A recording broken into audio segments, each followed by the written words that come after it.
ರೇಣುಕಾಸ್ವಾಮಿ ಕೇಸ್ನಲ್ಲಿ big twist ಒಂದು ಸಿಕ್ಕಿದೆ. ಸಾಕ್ಷಿ ನುಡಿಯಲು ಬಂದಿದ್ದಂತಹ ರೇಣುಕಾಸ್ವಾಮಿಯ ತಾಯಿ ಈಗ ಉಲ್ಟಾ ಹೊಡೆದು ಬಿಟ್ಟಿದ್ದಾರೆ.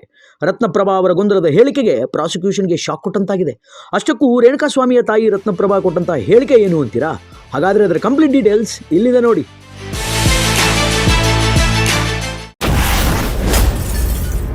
ರೇಣುಕಾಸ್ವಾಮಿ ಕೊಲೆ ಪ್ರಕರಣದ ಕೇಸ್ನಲ್ಲಿ ಬಿಗ್ ಟ್ವಿಸ್ಟ್. ರತ್ನಪ್ರಭಾ ವಿಭಿನ್ನ ಹೇಳಿಕೆಗೆ ಪ್ರಾಸಿಕ್ಯೂಷನ್ಗೆ ಶಾಕ್. ರೇಣುಕಾಸ್ವಾಮಿ ಕೊಲೆ ಕೇಸ್ನಲ್ಲಿ ಬಿಗ್ ಟ್ವಿಸ್ಟ್ ಒಂದು ಸಿಕ್ಕಿದೆ. ರೇಣುಕಾಸ್ವಾಮಿ ತಂದೆ ಕಾಶಿನಾಥಯ್ಯ ಹಾಗೂ ತಾಯಿ ರತ್ನಪ್ರಭಾ ಇತ್ತೀಚೆಗಷ್ಟೇ ಕೋರ್ಟ್ಗೆ ಹಾಜರಾಗಿದ್ದರು.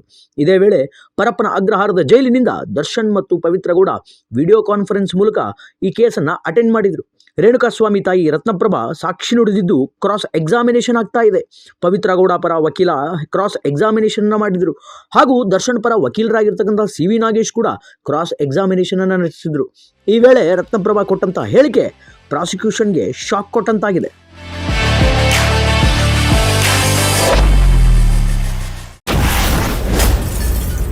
ಆರೋಪಿ ಪರ ಹೇಳಿಕೆ ನೀಡಿದ್ರ ರತ್ನಪ್ರಭಾ. ಪ್ರತಿಕೂಲ ಸಾಕ್ಷಿಯಾಗಿ ಪರಿಗಣಿಸಲು ಎಸ್ಪಿಪಿ ಮನವಿ. ಇನ್ನು ಕ್ರಾಸ್ ಎಕ್ಸಾಮಿನೇಷನ್ ವೇಳೆ ಮೊದಲಿಗೆ ಗೊಂದಲದ ಹೇಳಿಕೆಯನ್ನು ನೀಡಿದ್ದು ರೇಣುಕಾಸ್ವಾಮಿ ಮೊಬೈಲ್ ನಂಬರ್ ಇದೇನಾ ಅಂತ ದರ್ಶನ್ ಪರ ವಕೀಲ ಸಿ.ವಿ. ನಾಗೇಶ್ ಕೇಳಿದಾಗ ನನಗೆ ಗೊತ್ತಿಲ್ಲ ಅಂತ ರೇಣುಕಾಸ್ವಾಮಿ ತಾಯಿ ಹೇಳಿದ್ದಾರೆ. ಆದರೆ ಪೊಲೀಸರ ಮುಂದೆ ಕೊಟ್ಟಂತಹ ಹೇಳಿಕೆಯಲ್ಲಿ ನನ್ನ ಮಗನ ಮೊಬೈಲ್ ನಂಬರ್ ಹೀಗೆ ನಾನು ಸೇವ್ ಮಾಡಿಕೊಂಡಿದ್ದೀನಿ, ಇದೇ ನನ್ನ ಮಗನ ಮೊಬೈಲ್ ನಂಬರ್ ಅಂತ ರೇಣುಕಾಸ್ವಾಮಿಯ ತಾಯಿ ಹೇಳಿದರು. ಇದರ ಜೊತೆಗೆ ಕಿಡ್ನ್ಯಾಪ್ ಆದಾಗ ಸ್ನೇಹಿತರ ಜೊತೆಗೆ ಊಟಕ್ಕೆ ಹೋಗ್ತೀನಿ ಅಂತ ಪೊಲೀಸರ ಮುಂದೆ ಹೇಳಿಕೆಯನ್ನು ನೀಡಿದ್ದು ಕ್ರಾಸ್ ಎಕ್ಸಾಮಿನೇಷನ್ ಮಾಡುವಾಗ ಅದರ ಬಗ್ಗೆ ನನಗೆ ಏನೂ ಗೊತ್ತಿಲ್ಲ ಅಂತ ರೇಣುಕಾಸ್ವಾಮಿಯ ತಾಯಿ ನುಡಿದಿದ್ದಾರೆ. ಈ ವೇಳೆ ಶಾಕ್ ಆದಂತಹ ಪ್ರಾಸಿಕ್ಯೂಷನ್ ಕೂಡಲೇ ಪ್ರತಿಕೂಲ ಸಾಕ್ಷಿ ಅಂತ ಪರಿಗಣಿಸಿ ಎನ್ನುವುದಾಗಿ ಅರ್ಜಿ ಹಾಕಿದ್ದಾರೆ. ಈ ಸಾಕ್ಷಿಯನ್ನ ಈ ಕೇಸ್ನಲ್ಲಿ ಪರಿಗಣಿಸದಂತೆ ಮನವಿ ಕೂಡ ಮಾಡಿದ್ದಾರೆ.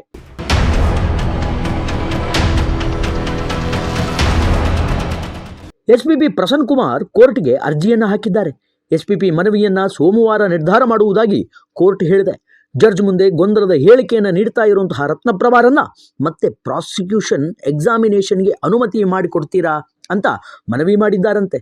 ಇನ್ನು ರತ್ನಪ್ರಭಾ ಅವರ ಈ ಹೇಳಿಕೆಯನ್ನ ಸಾಕ್ಷಿಯಾಗಿ ಕೋರ್ಟ್ ಪರಿಗಣಿಸಿದರೆ ಮುಂದೆ ಯಾವ ರೀತಿಯ ಆದೇಶ ಕೊಡುತ್ತೆ ಅನ್ನುವಂಥದ್ದನ್ನ ಕಾದು ನೋಡಬೇಕಾಗಿದೆ. Film bureau, rebel TV, Bengaluru.